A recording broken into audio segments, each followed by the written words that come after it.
So welcome to another review as read. Today we're talking about The Return of Superman. Now this is the sequel to The Death of Superman, or rather this book after. I buy compilation novels. So after The Death of Superman, there was a compilation of A World Without Superman. Then after that, The Return of Superman.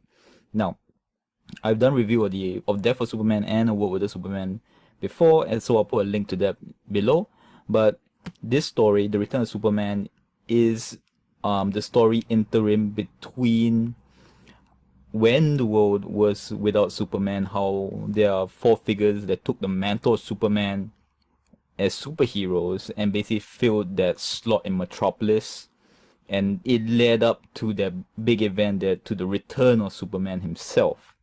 So that's what the story is about. And so let's get into the pros and cons of this book. Now, the pros of the book are firstly that there are four new Supermen. Now, as you read through the book, you get a sense of the book in that they keep concentrating on basically that there are four different Supermen. And at one point, you kind of get the idea that, at least for this part, it must have been quite fun for the creators because each of the Supermen represent a different Superman, such as really the last son of Krypton. He is a Superman that people always thought, what if the Superman had morals like the Punisher, for example, with his powers and such. And the other is like Superboy. What if Superman was cool and hip in the 90s and with less of a moral compass, so to speak? Or, like the Superboy. And like Steel, Steel being John Henry, who is basically the Man of Steel.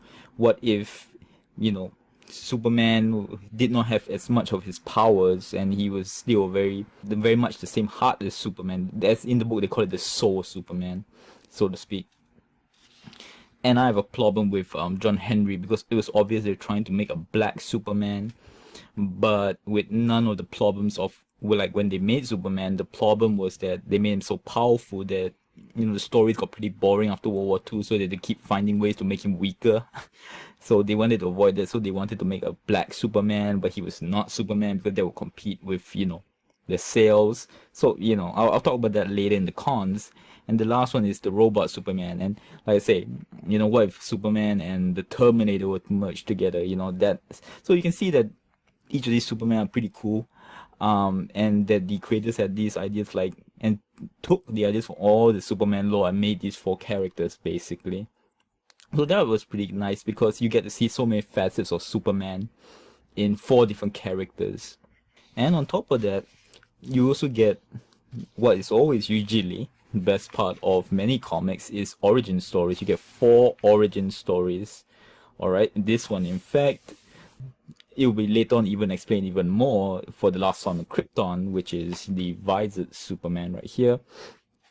Alright, so the origin stories are the best part for me of the whole comic. They're very interesting, and again, the for the most part, the origin stories make sense, minus Steel. Again, we'll get to that later.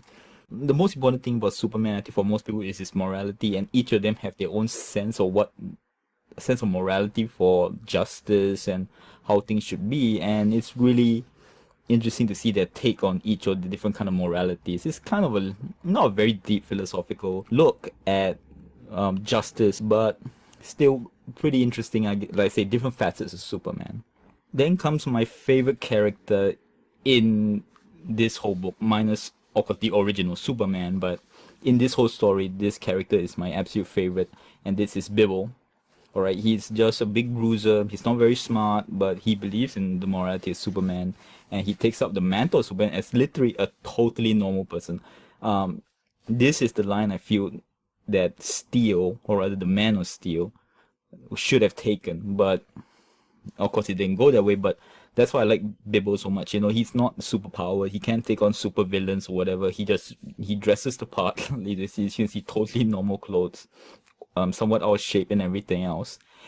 And he literally just does good things. He goes, as you can see later on over here, how he's giving out food to homeless people. He's saving drowned puppies and everything like that.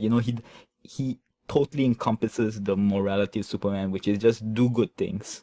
All right, no matter how lacking ability or whatever it is, just do the right thing, so to speak. And an absolute darling. I would love to see a comic on this guy, and it's unfortunate he gets so little play in the book, but my favorite character. And of course, he gets this dog called, which actually was supposed to be named Krypton, but due to some funny situations of the guy making his tag, he cut out the N, so the dog got called Crypto instead. So my favorite character, Bibble. The other thing about this book is the current Man of Steel movies with the Dark Knight versus Batman versus Superman, basically. Don't even get me started on the Man of Steel movies, but still, they they take the idea of the cult of Superman, being a god figure, and how people worship him. It came from, well, here, so to speak. I mean, at least to my knowledge, the cult of Superman among the people was truly took center stage in this book. Hold on, I can show you. Like right over here, you see that each of the Superman had their own cults.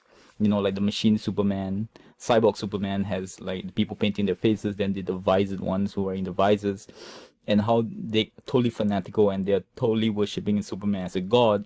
This really played out in this book. I mean, not a lot of it about the cult, but enough to give you a feeling of how the different factions of Superman and how the Superman worship really can be built to a fever pitch. So Cult of Superman, again, another interesting, true facet I feel that was always missing from many of the other books. Because, with someone with so much power, it's actually kind of weird that some people don't start worshipping him. So, and also to add to that little point about the cults and all that, but I mean, not all of us are fanatical in a lot of things, but I really like that the book has this not totally in your face, but it basically is trying to, I think, also say that you choose your heroes. Like each of the four Supermen have different sense of justice. Like the last son of Krypton, he kills, and he basically, like the Punisher, he takes things over the limit. He's like a legalist, thing like Qin Shi Huangdi of China.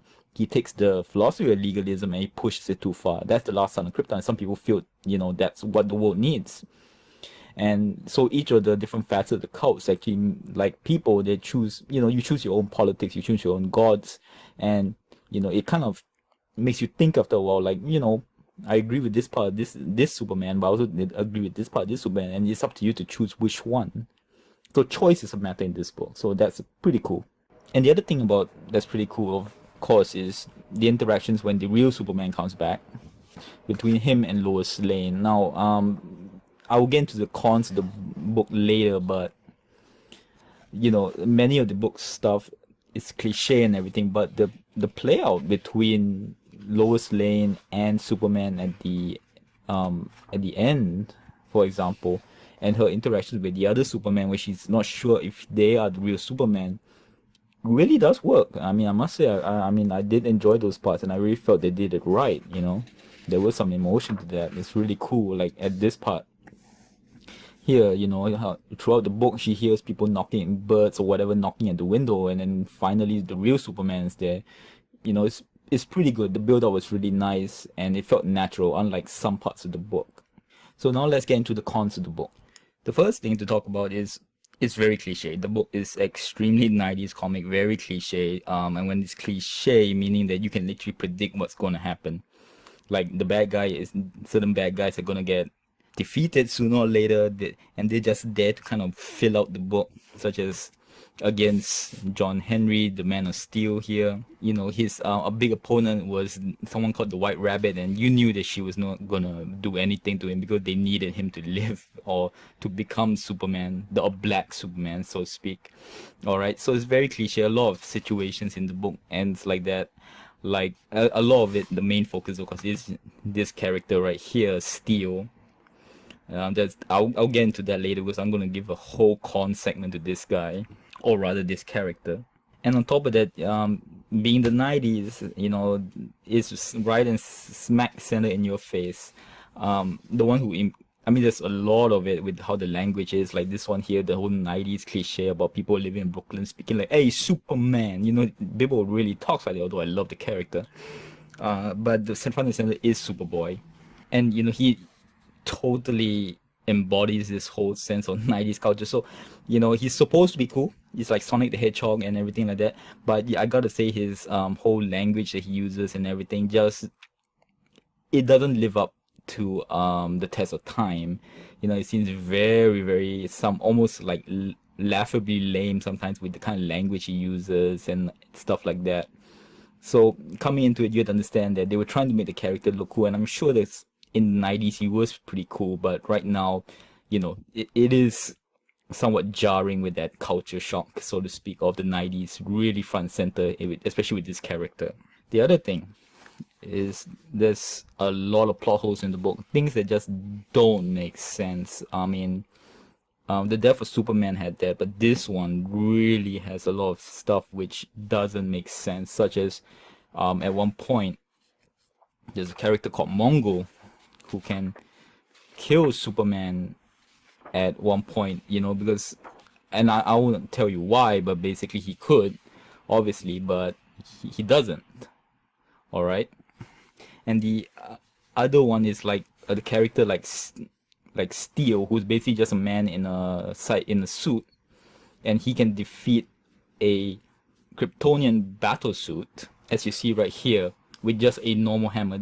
And get you this throughout this whole book, they don't exactly say that this hammer is anything special about it, all right? And it can take down a Kryptonian battle suit which survived. They can say, I think they said it can take a 1 kiloton explosion and still be totally fine. Or again, it take earthquakes and everything like that, and it totally got hurt by this. I know people are gonna say he got attacked, the suit got damaged first, but all in all, it doesn't make sense. All right, plot holes abound seriously in this book, and it's hard to say, but the storyline don't hold it up where you can just ignore it. Like with the death of Superman, they got the main core, what was the story, which is Superman himself. So if there were plot holes like I talked about in that review, you could overlook it, but this one is front and center, especially when what the main plot hole tends to be one of the main characters, which is Steel. And of course, another plot hole, like it reminds me with the Superboy here, is when, you know, when the eventual bad guy comes about, he actually does the whole monologue about his entire plan right in front of Superboy. Then Superboy manages to escape. So again, it's really roll your eyes kind of plot holes. And so let's get into the main corner of the book, Steel. Now, Steel is supposed to be a black Superman. There's no doubt about it. Like I said before, all right, they wanted to make a Superman that appeals to basically the African Americans, and so they made this character based on the legend of a very famous American story where the guy managed to beat out a pile driving machine at the time, and he died after that. But you know, he showed that he was better, and so this African American character used his 2 hammers in 2 hands, and so he managed to do that particular feat. So that's why you saw just now Steel carries a big hammer and shoots out, you know, those big long nails. So it was based on that legend. And you know, he does so because he was saved by Superman once, and he feels obliged to Superman. And again, his morality and all that, I agree with, because it's basically Superman's morality. But everything else of the character is really horrible. I can say it's like they wanted to make a character but that is weak and human, but at the same time they didn't make it like Bibble, but they wanted to make someone who's powerful but at the same time still vulnerable. So everything was just a kind of in between. You know, I mean, his whole thing is that he used to be like this super smart guy that can make these really really powerful weapons. But here's the thing, he doesn't have a lab. He makes this suit in the middle of the slums. Now, how the hell he gets the technology isn't even explained. On top of that, he makes this suit, all right, and how he gets the fuel on this, you know. And again, I know it's a comic book story, but let's say he makes this suit, all right, and he makes it, and look, the suit bends as he turns like a rubber suit. how does that make sense? And on top of that, if you think that, this is some kind of metal skin, it's not. Because later on in the book, he actually, when he gets damaged, he actually shows like it's metal. So how does it bend like that? It doesn't, make sense. On top of that, this human body takes damage like nobody's business. Before he makes a suit, there's a part you can see that he crashes into a wall. They show him bleeding like crazy. All right, and then he's totally fine after that. They say he's hurt a bit, but he's totally fine. And throughout the book, they keep pointing out he's just a human, but yet he survives things which he can't possibly survive. Like, he survives a fight against the last son of Krypton. Now again, they try to make it like the last son of Krypton had some sense of like, maybe I shouldn't hurt this guy, so I'm not gonna put my full power into it. But even then, the fact that the last son of Krypton can get hurt by his punch, it doesn't make sense, because the last son of Krypton is Kryptonian in nature. Alright, and the fact that he can get hurt, again, like how Steel is able to hurt a Kryptonian battlesuit, doesn't make sense. And also like how he even manages to survive a fight against the cyborg Superman, so to speak, and his powers just doesn't work. They keep pointing out how he's just human and with this suit, but how he survives it, and they make him at the same time powerful whenever he needs to be powerful, but weak when they want him to be weak. So it's totally inconsistent, and so the character just doesn't work. It's horrible character, and I gotta say that if they cut him out, the book would have been better for it. I really do believe that. And that's also another point why you see a lot of later comics now, no one really wants to talk about Steel. And of course, the worst part of the book is, of course, the return of Superman himself. Now, I'll preface now that if you're not a Superman fan, this might not be a big issue, but the whole fact that this is one of those Death of Superman rants, which I love the character, absolutely, but I really felt they should just leave him dead. Alright, and the fact that they brought him back just spoils the book, so to speak. Alright, I am reviewing this as a book in itself, but as a Superman fan, this is inevitable, and I'll definitely try to make this short. But I never forget that I saw a newspaper clipping, or I think people in Texas, and with the whole cowboy hats and everything, and they actually had a closed casket funeral for Superman. That's how much passion people had for this character. And again, like what happened later on after this happened, the return of Superman and the bringing superheroes back, is that everybody felt cheated. Emotionally, just felt cheated. And on top of that, it led to this whole ridiculous idea of killing characters and then bringing them back. In fact, nowadays, when a character gets killed, no one even feels sad, because they know that if the character is enough of a cash cow, they will just bring them back, just like Captain America. I've not for a minute did I believe that they would kill off Captain America. So I would love to go more into the whole rant, but basically, that's a huge con. Is that as a Superman fan, you feel almost cheated at the end that the character got brought back. And because I already knew it, as I read it, you can never really get that out of your mind. In fact, you have to try very hard not to be biased against the book, because of that emotional, let's say, that emotional drain of how could they have done this. So in conclusion, the book in itself, if you're not a Superman fan, or if you're reading the book and it's itself, it's not a bad book.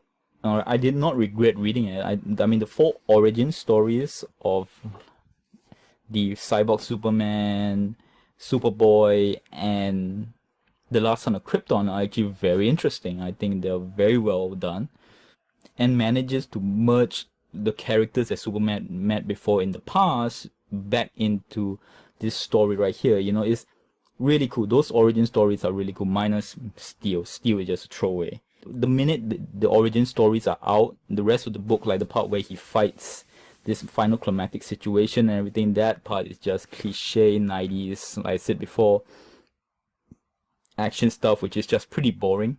And also lots of plot holes. More and more plot holes just keep developing in the book that makes just becomes front and center, which just drags down the story of the book. So, it's not a bad book. I don't regret reading it, but at the same time, Is it a great book?